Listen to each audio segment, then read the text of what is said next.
octane. I'm just smelling it, okay?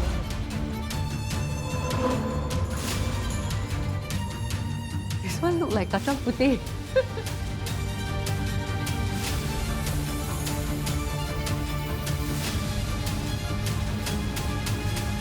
Wow, this is big business.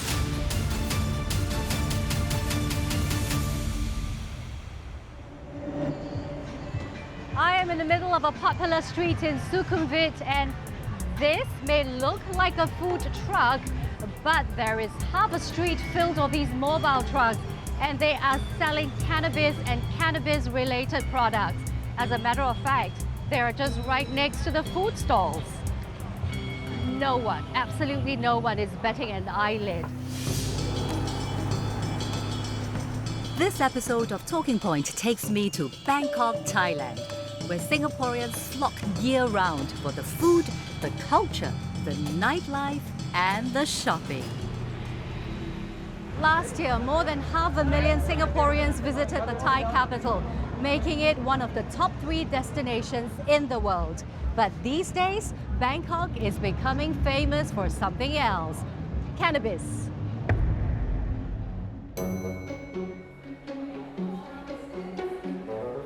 In June 2022, Thailand received worldwide attention after removing cannabis from its list of controlled drugs. That means it is legal for the cannabis plant to be grown, sold, smoked, eaten, and generally to be consumed. In the second of this 2-part special, I'm going to find out if Singaporeans are heading here for their first whiff of weed and how you should stay on the right side of the law.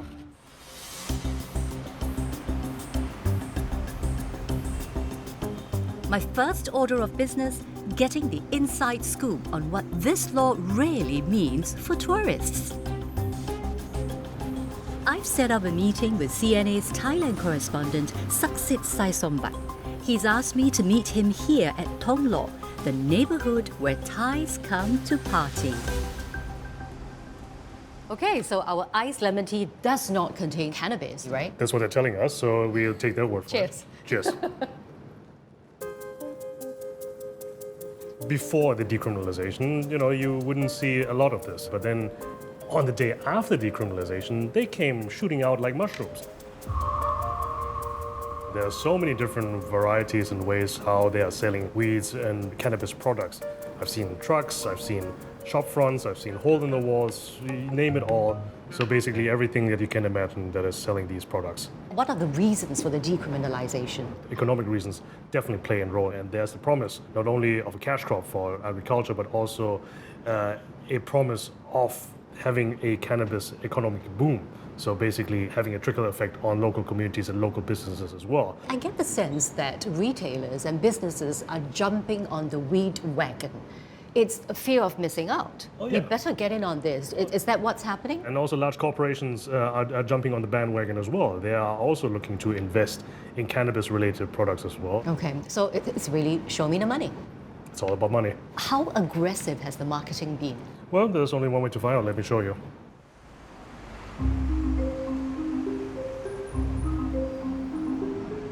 Do you have a sense of how many cannabis businesses there are in Bangkok? There are some estimates that say that 5,000 cannabis businesses are across the nation, 1,000 of them here in Bangkok alone, and this is one of them. All right, after you. Thank you. Wow. This is a very typical dispensary that you see here in Bangkok right now. It's very sleek. It almost looks like an electronics store. They have customer service that they can also explain to you what these different strains are, what they do to your body, so you can consume them responsibly. This whole place makes me feel like it's a customized cosmetic bar where they can do anything for you. Thus, how far does this sort of marketing go to attract tourists? Most of the signage you see, it's in English. The menu items, they are in English. The staff is mostly English speaking as well. So you definitely can say that tourists are definitely one of the target audience. I want to know about one particular group of tourists. Do you know of Singaporeans who use cannabis here? Not personally, but I can imagine that they would be interested. Why?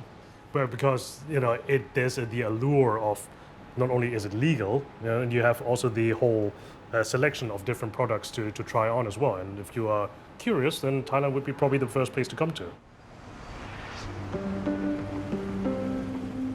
While the word cannabis is used freely here, there are some important distinctions. In Thailand, the potency of THC, the stuff in cannabis that makes you high, is restricted to 0.2%. CBD is another compound in cannabis. It doesn't make you high, but it is gaining popularity for its anti-inflammatory and pain-relieving properties. It is found in a wide range of products, from herbal teas to massage oils and even bubble tea. Do you see Singaporean customers here? Yeah, we do actually get Singaporean customers here quite frequently. What do they ask for? They ask for flowers, but then they also come for edibles and some sort of accessories and things that they can't, I guess, find so much in Singapore. It's not just the stuff you smoke. As I'm about to find out, cannabis has infiltrated even innocuous-looking everyday products. I went to a convenience store, and just to show you the variety of different products that we have that contain cannabis here. So let's start off with snacks. These are simple snacks, hot and spicy. They also have a cannabis variety as well. Oh my. And it's kind of easy to tell, even though it doesn't say cannabis in English on there, but it's green, it has a cannabis leaf on there. On the backside, it also says cannabis. There are drinks here as well. So for example, fruit juice with cannabis water, differently flavored, but contains cannabis. Okay, surprise me. What else has cannabis in it? You can go into certain restaurants and places like that that also have meals with cannabis mixed into that. And they can also go to wellness places and have cannabis oil with your massage too.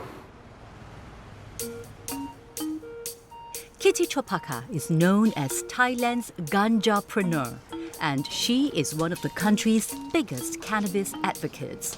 ขอบคุณค่ะ In her store, she sells lots of different products, from locally grown wheat to things that are slightly less conventional. These look like regular sweets, right? But there are actually cannabis-flavored gummies. So tell me, what exactly is cannabis flavored? Cannabis flavor is products that doesn't actually have any cannabis in them, but will have the terpenoids or the flavonoid of what each strain of the cannabis can be. Think of it as like a vanilla flavored ice cream. How much vanilla are you actually getting in there? Usually none. Meaning that there is no THC. There is actually no THC inside your gummies. None whatsoever. Give me an example. I do have, so this one is flavor of Northern Lights, which can make you quite sleepy.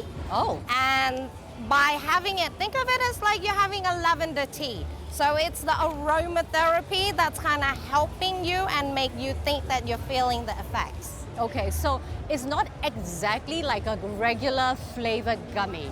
It does have an effect. Yes, but minor, and it's usually with people who are very sensitive to cannabis. Okay. Like say older people, like my mom likes to have the gummies because she can't use the tea. Okay. So like this is kind of where she draw the line, and just to get the desired effects. Does this mean that I cannot give these gummies to my kids? You shouldn't give them to your kids because of the high sugar content. Apart from that, it's actually safe.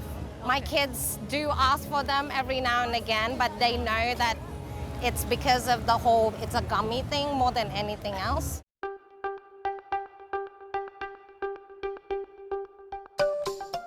The fact is, the Singapore law is very clear about drugs. Cannabis is a Class A drug, which means that if you cannot consume it in Singapore, then you cannot consume it overseas as well.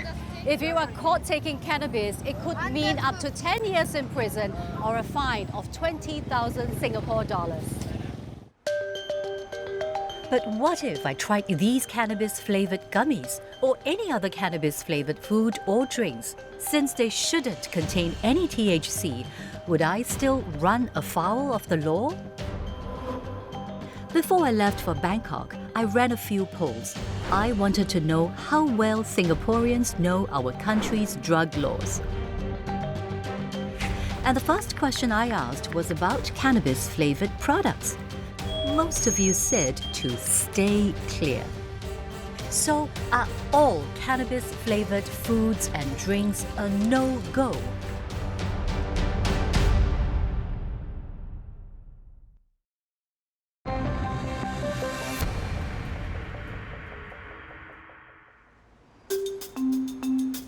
These aren't your regular sweets. They are cannabis-flavored, said to contain no THC in them. When presented with the statement, "I'm allowed to eat and drink cannabis-flavored products overseas," 16% of Talking Points poll of about 800 respondents say it's okay. 84% think it's better to stay clear.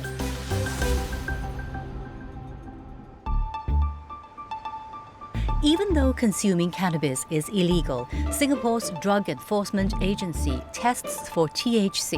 So technically, these gummies that Kitty sells won't make you high because they don't contain the illicit substance in question. But while Kitty is sure her products are safe, she can't be sure about other cannabis-flavored products in the market. Anything cannabis-related sold in supermarkets have to be approved by Thailand's Food and Drug Administration. So that leaves bars, restaurants and cafes. After a few days in the Thai capital and seeing so many drinks that are presumably cannabis-flavored, I wanted to know what exactly they contain.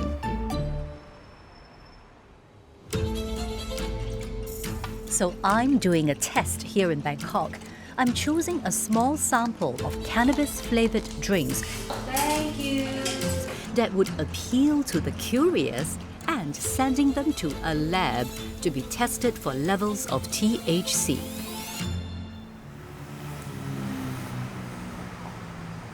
While I wait for the results, I'm delving into this, cannabis-infused foods.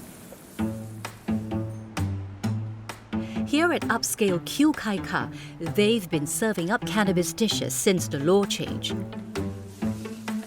They aren't the only restaurant to spice up the menu with these cannabis leaves. At least 41 establishments nationwide have a license to cook up dishes with the cannabis plant. In Talking Points poll, I also asked if we are allowed to eat food cooked with cannabis. 13% of respondents say it's allowed. How do you use cannabis in your restaurant? We use fresh leaf cannabis. Some of it we use dry leaf.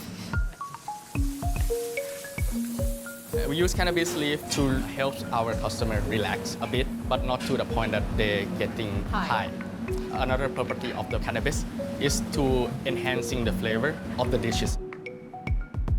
Do you get Singaporeans trying the cannabis dishes? Yes, we do have a Singaporean visitor coming out to our restaurant to try our cannabis dishes. They are curious about how it tastes and maybe the side effects a bit when they consume our dishes. Well, to the 13% of you who think eating cannabis-infused foods is okay, I'm going to find out if you are right. Sawadee-ka. Sawadee-ka. Please. I've invited a few locals for lunch to help me with this experiment. Thank you. Please enjoy your lunch.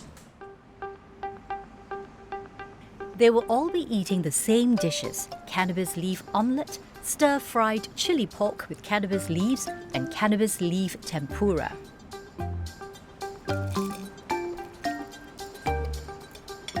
Right after the meal, they'll head back home and take a drug test. They'll be using a self-test kit to detect traces of THC, the stuff that will get you apprehended if you test positive for it. They'll be testing themselves consecutively for the next 3 days. I will check in again with them after 3 days. Restaurants aren't the only business taking on the cannabis hype. Thailand is pushing cannabis as a major part of its almost 42 billion Singapore dollar wellness industry. I can get a cannabis massage almost everywhere, from night markets to high-end spas. In my final poll question, I asked if you think you're allowed to go for a cannabis spa treatment. 27% of respondents say yes.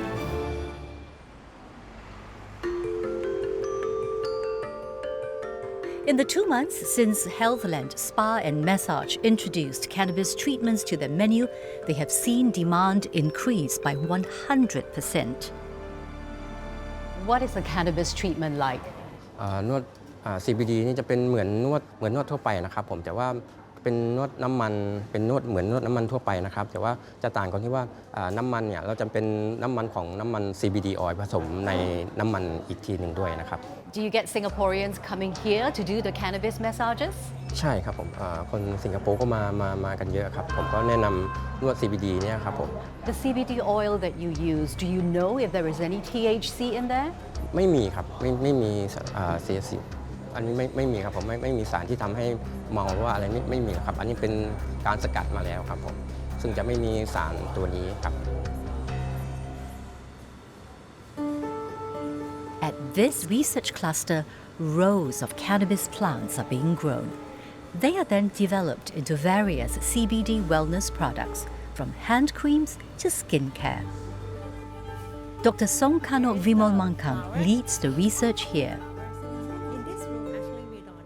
The spa told me that cannabis treatments are safe because there is no THC inside. Is it possible? If they say they use CBD oil, it's possible have THC. Can the cannabis products applied topically be absorbed into my body? So if you use little, I don't think it will show up in your body. But somehow people using it every day and heavily use, possibly it could show up.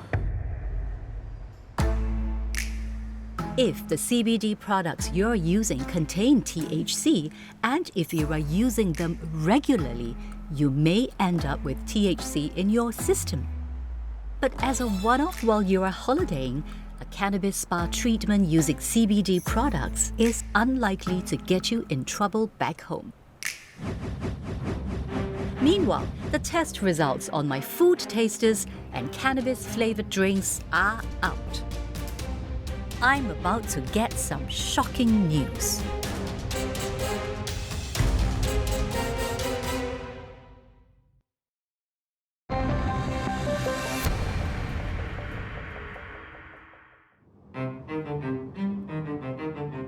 A couple of days ago, I sent a small sample of cannabis-flavored drinks to see what exactly they contain. If you recall, these are said to contain no THC, the compound that makes you high. The results are in. In 4 out of the 6 drinks I sent for testing, there was THC present to varying degrees. I'm bringing my results to Chulalongkorn University, which has done its own study on THC levels in cannabis-flavored beverages. Dr. Kusong, the samples contained some THC. Were you surprised? I'm not surprised. The study that I conducted last year showed that some beverage is contain some THC. So you have to be concerned that THC contaminate for your drink or your food. Tell me more about the study that you conducted. Last year, we foresee that there may be an expand of the cannabis product in the market, and that can be easily accessed by the people, especially like a vulnerable group that we worried about, such as young children. So we collect the beverages sold in cafe, restaurant, somewhere that people can access easily. Why did your study decide to focus only on in-house drinks? Because for this one, no one really checked the THC amount in the beverage, and we concerned if that gonna affect the health of the consumer. For the packaged drink, they already been controlled by the Thai Food and Drug Administration. So we know it's under control already. Of the 30-plus samples Associate Professor Krusong and her team tested, a third not only contained THC, but they had amounts higher than what is allowed by law.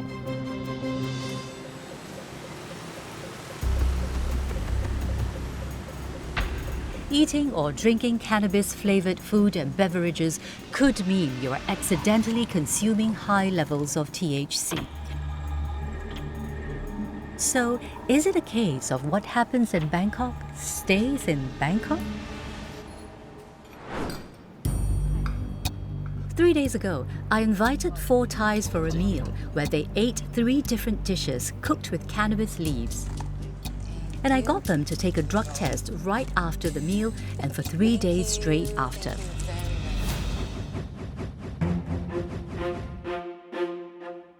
Interestingly, there was no THC detected in any of our profiles across the 3 days.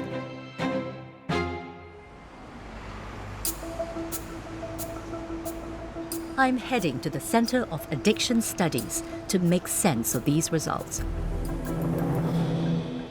The results have come back negative. Does this mean that there is no THC in their bodies? We could not 100% saying that there's no THC. So sometimes it's become negative, but there's a little bit of THC in the system.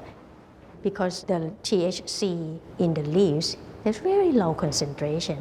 However, if you didn't want to have THC in your system, no need to try cannabis food or drinks or even smoke. Are there tests that can detect very low levels of THC in the body? There's some high-technique laboratory that can do that. For the urine, when you eat cannabis, it will be in your system for like 1 or 2 weeks, for example. But if you taste it from the hair, sometimes it can last longer than just 1 or 2 weeks. The small amounts of THC present in dishes cooked with cannabis did not show up in our tests. But as Dr. Rasamon points out, a more sensitive laboratory test could pick up even low levels of THC, which may stay in our bodies for up to 30 days.